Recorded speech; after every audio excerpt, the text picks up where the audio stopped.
sejak kecil karena ya itu tadi mungkin gen dari orang tua, eyang, buyut semuanya kan juga pemain bola gitu. Jadi dari situ pun terus saya berdua nih dulu berdua sama Tommy namanya. Tommy sekarang adik. Berapa bersaudara? Tiga. Tommy, saya, Tommy sama adik saya yang nomor 3. Cowok semua? Cowok semua. Yang jadi pemain bola? 2. Yang Tommy satu sebenarnya ya, tapi nggak seperti kakak-kakaknya. Oh, berarti Mas Nunung sama Tommy yang jadi karena beda 2 tahun lah, boleh. dan dari situ pun orang tua tuh udah.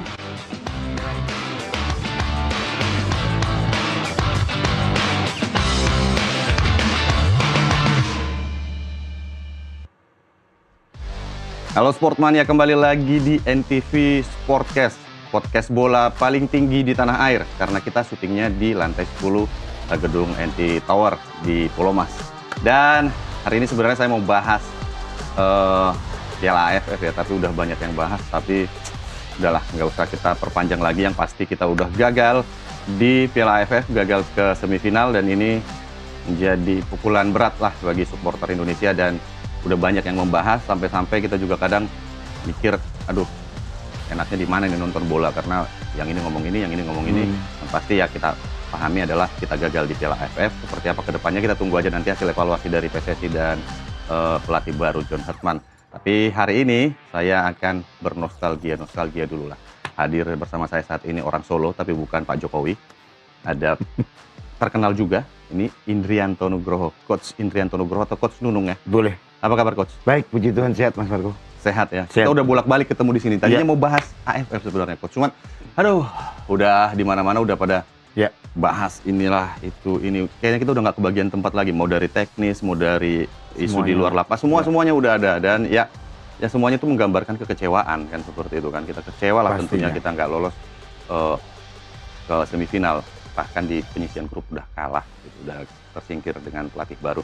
Tapi udahlah, kita tunggu aja dulu hasil evaluasi seperti apa. Nanti kita mungkin akan nyerempet juga ke AFF. Nah, kita ngomong-ngomong di sini kita berdua ini ada kesamaan nih, sama-sama udah ubanan. Iya betul. ini ya emang dari kecil saya udah ubanan. Dari SMP sudah. Ah enggak, dulu waktu kalau sering lihat di TV dulu kayaknya... merah itu beda. Oh merah ya? Merah. Oh merah dicet ya? Merah dicet. Oh gitu. Akhirnya sekarang udahlah cukup, ya udah kembali. Udah biarin aja gitu ya. Natural aja. Dulu kumisan nggak sih? Kumisan ya. Kumisan kan? Tapi potong-potong tipis-tipis. Tipis-tipis ya. Ya saya masih ingat dulu, bajunya agak gombrong dikit, lengan panjang. Ya. Pakai nomor 9. Kita agak mundur sedikit. Coach Nunung, aku manggilnya Mas Nunung aja kali ya? Boleh, terserah. Nah, saya tuh dari kecil tuh main bola, maksudnya SD, SMP main bola, tapi nggak kepikiran tuh masuk SSB, nggak kepikiran tuh masuk klub. Nah, Mas Nunung itu tahapan pertamanya tuh di mana? Apakah langsung masuk SSB dulu, atau memang ya sekedar main bola aja kayak anak-anak biasa? Enggak, karena jujur ayah almarhum papa sama mama almarhum adalah pemain sepak bola. Oh. Jadi papa juga pernah main di Persis, di beberapa tim di Solo. Terus mama juga pernah membawa namanya Putri Mojolaban. Sepak bola wanita. Dulu kan cuma 6. Dulu? Sudah ada. Galanita namanya. Galanita itu ada 6, kalau nggak salah 5 atau 6. Main di Jakarta. Jadi selalu turnamen, kadang nanti ya tergantung dari si penyelenggara, pernah main di Jogja, pernah main di Solo, karena cuma 6, jadi mereka berpindah-pindah. Tapi saya pernah ngalamin bagaimana saya diajak mama saya ke Jakarta. Waktu itu lawan Putri Pagilaran, Buana Putri Mataram kalau nggak salah. Itu punya klub berarti? Iya. Jadi bukan klub ya, istilahnya kayak tim juga, tapi dari daerah. Oke. Jadi bukan maksudnya Arseto punya klub wanita, terus ini enggak, berarti memang klub sendiri. Klub sendiri. Terus dari situ ya saya sejak kecil karena ya itu tadi mungkin gen dari orang tua, eyang, buyut semuanya kan juga pemain bola gitu. Jadi dari situ pun terus saya berdua nih dulu berdua sama Tommy namanya. Tommy sekarang adik. Berapa bersaudara? 3. Tommy, saya, Tommy sama adik saya yang nomor 3. Cowok semua? Cowok semua. Yang jadi pemain bola? 2. Yang satu sebenarnya ya, tapi nggak seperti kakak-kakaknya. Oh, berarti Mas Nunung sama Tommy yang jadi karena beda 2 tahun lah, boleh. Dan dari situ pun orang tua tuh udah nyerahin ke kita. Cuman waktu itu ya udah, ngapain lu main bola gitu. Ya dari situ saya belajar terus sepak bolanya kita tiap sore kita main bola di belakang rumah kan ada lapangan. Terus gimana caranya?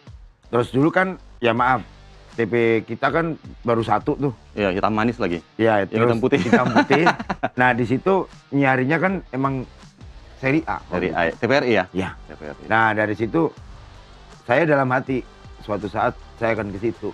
Udah ambil lalu aja, terus sambil main bola, apa semua udah.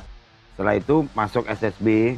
Tapi sebenarnya papa sih yang memperkenalkan itu. Berarti secara sukarela nih masuk SSB ya? Maksudnya bukan yang di faktor main bola masuk SSB lah, atau gimana enggak ya? Memang senang terus. Memang senang terus akhirnya papa ngarahin juga tuh di dekat kantornya papa. Dulu kan BRI papa. Ada SSB, ya udah saya di situ berjalan kira-kira mungkin 3 tahun lah. Sebelum masuk ke Arsito belum masuk ke Diklat. Nah, SMP itu pindah SSB. SSD lah kelas 6 itu berarti pindah. ada SSB pertama terus pindah lagi ya? Pindah ke Monas Putra. Nah, Monas Putra itu ada kompetisi di Solo antar SSB. Ada Mars, ada Adidas, Thor, kayak gitu-gitulah. Terus akhirnya masuk, ada istilahnya antar SSB untuk menjadi pemain pilihan untuk Diklat Arsito. Nah, tim saya itu ya paling nggak ada juara, terus saya juga top skor. Nah, dari situ saya terus berkembang. Berarti dari awal udah striker ya? Sudah. Berarti bagus main bolanya. Karena kalau dulu masih kecil, kalau nggak jago main bola pasti jadi kiper. Pasti. Cuman karena saya ya itu tadi, saya seneng aja gitu. Cuman kadang kalau main-main sama teman-teman setelah nggak latihan di SSB, ya saya jadi kiper. Iya, jadi kiper ya? Seneng aja gitu maksudnya. Kalau dulu kan semuanya pengen jadi striker, jadi nggak jadi pemain bertahan aja susah nyarinya kalau lagi itu apa ya, perjuangan saya. Ya kalau pas libur ya saya mainnya jadi kiper, kiper aja lah. Tapi kalau pas lagi pakai sepatu, pakai ini ya saya tetap striker. Tapi menarik sih, maksudnya ya mungkin SSB ini kan di Jawa ini cukup ini ya dikenal mas. Karena gini, banyak pemain-pemain ini yang memang berangkat dari SSB gitu. Awalnya dari kesenangan main bola. Nah kalau saya berkaca, nggak tahu ya saya sendiri atau mungkin yang lain juga ngalamin ini. Saya kebetulan dari Sumatera Utara, dari Medan gitu, dari Siantar tepatnya. Kita senang main bola sampai tingkat SMP, pokoknya tiap hari kalau belum gelap nggak pulang lah main bola. Tapi nggak ke arah nggak otomatis langsung menuju arah profesional, maksudnya jalur SSB atau masuk di klub gitu, jarang sering. Dari kalau teman saya itu paling dari 11 orang gitu yang sering main 6 lawan 6 lah gitu ya, 12 orang. Nggak ada satupun yang ke klub, ada yang melanjutkan jadi pemain bola. Sebenarnya kembali ke kitanya ya. Saya dulu karena saya seneng aja. Lihat dan memang fasilitasnya mungkin ada ya, maksudnya SSB-nya ada, terkenal juga. Tapi kalau nggak dari dorongan kita sendiri ya nggak dapat apa-apa mas. Dan orang tua pun support gitu, maksudnya oke, lu ambil ini, keputusan ini lu tanggung jawab ya gitu. Akhirnya ya sebenarnya terutama mama biasanya kan orang tua tuh, kalau papa mungkin support, tapi kalau mama belum tentu kan. Waktu itu wah ngapain sih main bola, udahlah kamu sekolah aja gitu. Tapi enggak, saya nyuri-nyuri di sekolahan pun saya main bola. Saya masih inget tuh ada Porseni SD, itu masih ikut. Dulu kan kalau sekarang O2SN. Kalau dulu kan Porseni SD, SMP, saya pun ikut bola, ikut lari, seperti olahraga itu. Saya semua ikut. Gitu. Tapi yang paling menonjol adalah di sepak bolanya gitu Mas Marco. Jadi kenapa nggak saya terusin aja gitu. Dari situ udah belajar main bola, belajar ya mungkin ya nomor 2 lah istilahnya. Tapi tidak ditinggalkan. Sekolah tetap main bola. Setelah pulang sekolah baru main bola. Berjalan beriringan lah ya. Betul. Nah, kalau ngomongin Diklat ini kan yang paling terkenal itu kan Diklat Salatiga, karena dari sana Kurniawan dari sana, BP dari sana. Ya, betul. Nah, Diklat Arsito ternyata ada. Nah, itu prosesnya berarti dari SSB terus tanding ada kejuaraan tadi terus masuk ke antar SSB. Di Diklat Arsito berapa lama? Mungkin 3 tahunan lah. 3 tahunan karena itu ada kompetisinya juga. Ada kompetisi internal tapi. Internal. Jadi ada beberapa, mungkin ada 15 sampai 16 tim.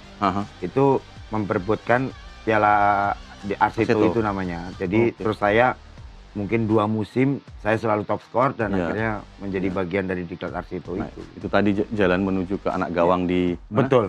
Jadi ya lucu aja gitu Mas. Maksudnya setelah latihan saya tuh sebelum pulang sekolah saya tuh harus nyebrangin sungai dulu Mas. kan sekolah saya di kota. Cuman rumah saya di kecamatan. Itu ada namanya Bengawan Solo. Bengawan Solo ya. Nah itu kita lewatin setiap hari. Pulang sekolah, berangkat sekolah. Terus habis itu pulang sekolah, langsung latihan ke Diklat Arseto. Itu jauh? Ya hampir 1 jam lah kalau naik sepeda. Naik sepeda. 1 jam yang di daerah mah jauh? Jauh mas. Kalau di sini 1 jam kan bisa jadi cuma berapa kilo gitu betul. Karena macet kan? Cuman ya karena tekad saya bulat sudah masuk di bagian di... naik bus atau? Naik sepeda mas. Sepeda? Nanti jemput dulu temen bareng-bareng sampai ke... pantas fisiknya zaman dulu bagus-bagus ya? Itu dia. Saya juga nggak tahu ya mas ya. Tapi perjalanan saya seperti itu gitu. Jadi benar-benar saya harus lewatin sungai, terus nanti jemput temen saya dulu, baru bareng naik sepeda juga bareng-bareng. Pulang pun udah sampai rumah malam. Terus setelah itu Arseto pas bertanding kita pun jadi anak gawang. Oh, jadi mainnya di Sriwedari? Itu zamannya siapa sih? Yunus Muhtar, terus Ricky Yakub almarhum, Galatama yang Pak Martin main di Galatama ya? Galatama main di Solo kan, Sriwidadi, Kasartadi, Inyong Lolombulan, Edward Chong main di sana. Benny Van Brecklen, Alan Hafiludin, itu pemain-pemain hebat yang menjadi inspirasi saya semua. Gitu. Yang paling beberapa yang saya masih notice itu ya Kasartadi karena dulu pelatih Sriwijaya kan. Yang dari Medan kan juga banyak tuh. Ya, dari Medan juga banyak. Ada beberapa lah, tapi di tim yang lain ya. Tapi di Arseto ada mungkin ada 1 atau 2. Oh, cuma lupa waktu itu. Berarti dulu anak gawang. Tapi itu dulu di mana? Markasnya Arseto itu di Kadipolo namanya. Oh, Kadipolo. Rumah sakit dulu. Itu yang katanya angker itu. Iya. Tapi pernah ke situ? Ya kan kita tiap hari ke situ. Latihan. Emang angker sih? Iya. Angker. Menurut ya stay di situ. Mas Nung sendiri pernah ngalamin kejadian aneh? Nggak stay di situ. Oh, nggak stay di situ. Cuman kan kayak Yunus Muhtar saat ini kan bareng-bareng. Cerita-ceritanya ya banyak hal yang di luar itu. Rocky Putire pernah. Rocky Putire mungkin penunggunya takut kali sama Rocky. Kayaknya iya. Karena beliau cerita sendiri ke saya, lu tahu nggak, lu ada begini, mereka cerita gitu ke kita. Karena Rocky sempat di sana? Iya, Rocky, adiknya Charles Putire sempat di situ juga. Banyak pemain-pemain top yang menjadi apa ya istilahnya berjebolan Arseto lah. Ya Arseto, terus buat saya nih motivasi juga bagaimana saya melihat mereka sebelum latihan, sebelum bertanding tuh udah nyiapin sepatu sampai bersih. Terus habis itu mereka latihan, mereka benar-benar profesional. Nah dari situ saya belajar. Nah berarti pas waktu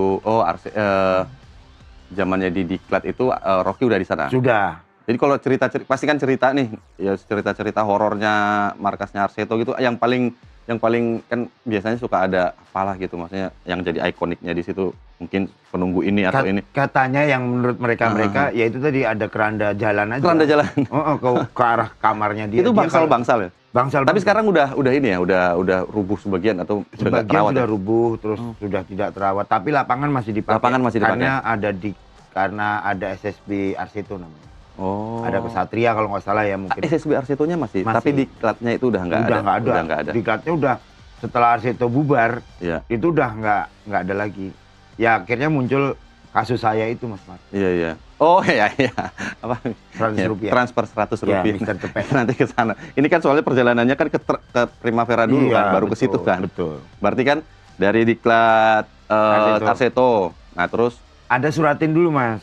Suratin kayak sekarang ini lagi berjalan Suratin, Haornas. Haornas itu kan selalu Jawa Tengah mewakili, yang makilin adalah kita. Sampai juara 1, juara 2 tuh udah kita sering lewatin lah. Nah di level Diklat nih, zaman itu udah terkenal nggak sih nama Kurniawan?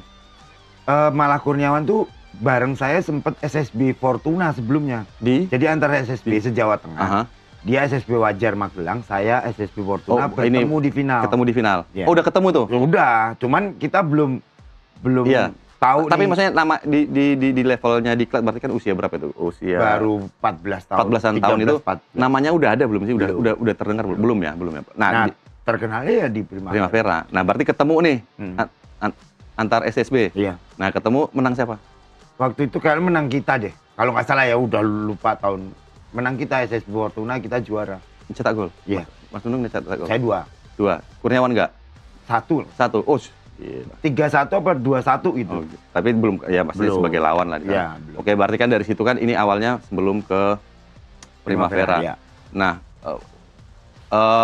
kita akan lanjutkan perbincangan kita, Mas Nung, tapi setelah yang satu ini.